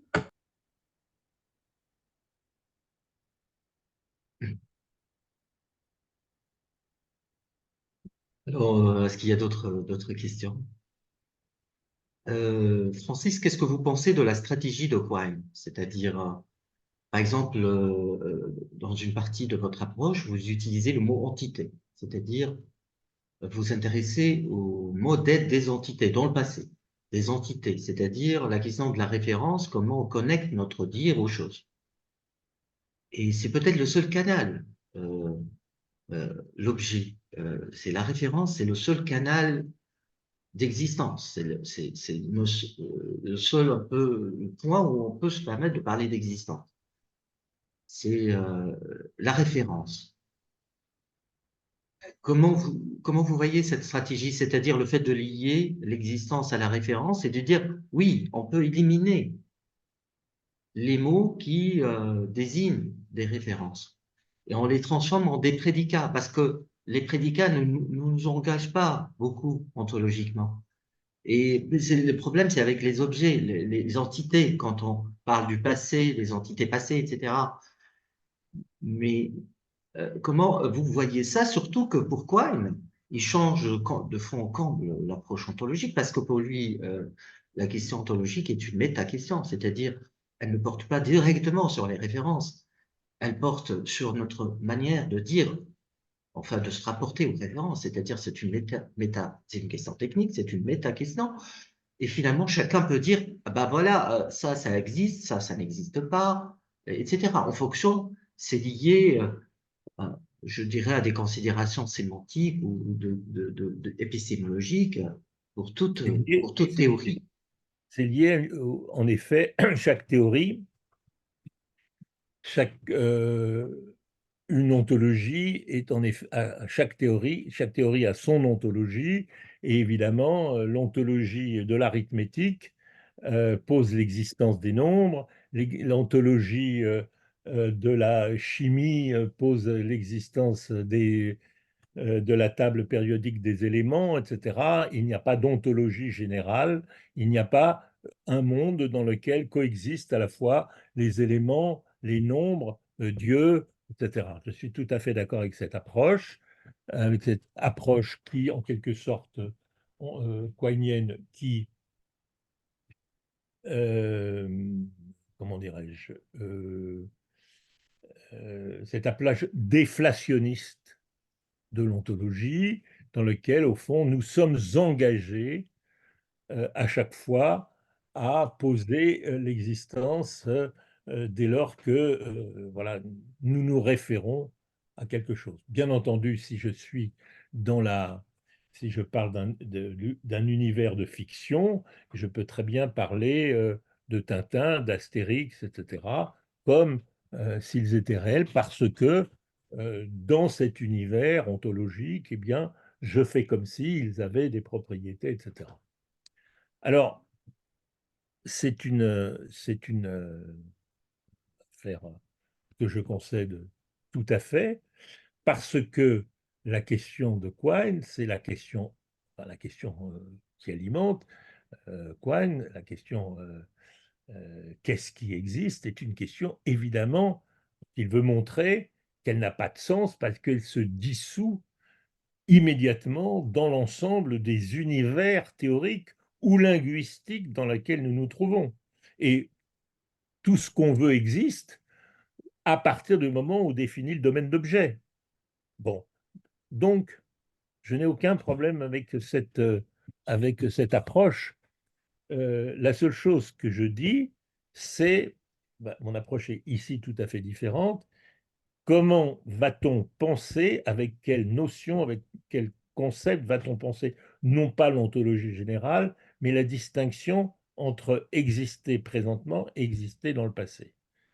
Or, ça, c'est une question qui n'est pas ontologique au sens de Quine, mais qui est une question beaucoup plus immédiate sur l'usage que nous faisons nécessairement pour que le monde soit cohérent et non contradictoire, pour que l'usage que nous faisons nécessairement des entités auxquelles nous nous rapportons. Et j'entends par entité, non pas le sens général qu'il a j'ai employé ce mot uniquement parce que je veux désigner par entité, au fond, les trois types d'êtres temporels que sont les événements, les substances et les états de choses. Ce sont, voilà, les états de choses, c'est temporel.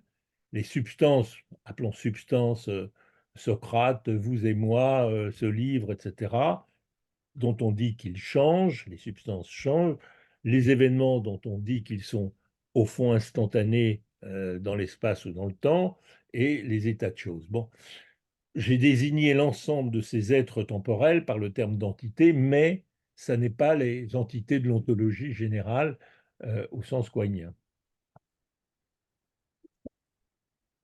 Merci pour cette réponse. Donc, est-ce qu'il y a d'autres questions? Sinon, on va terminer cette belle soirée Oui, en remerciant encore. Ah, oui, Mouldi? oui. Oui, Mouldi, excusez-moi. Donc, en parlant des états des choses, nous savons que chez Wittgenstein, à chaque proposition linguistique correspond à un fait mondain. Donc, quand il s'agit d'une proposition linguistique composée, et je reviens à mon exemple, je dis que Donald Trump était un président, maintenant n'est plus, et ultérieurement, il pourra redevenir. Comment peut-on, d'un point de vue philosophique, donc fragmenter ou penser l'état des choses selon cette proposition linguistique composée? Comprenons trois états presque. Les trois états, à ce que je pense, donc, ne sont pas en toute correspondance au niveau du concept et au niveau de l'empirique. Et je vous remercie. Écoutez, ce que Wittgenstein, dans la proposition 1 du Tractatus, appelle les états de choses, ce ne sont pas des états de choses qui sont, à ma connaissance, ce ne sont pas des états de choses qui peuvent changer, dans la mesure où le monde est un ensemble d'états de choses. Ce qui peut changer, encore une fois, c'est Donald Trump, c'est-à-dire ce sont des substances.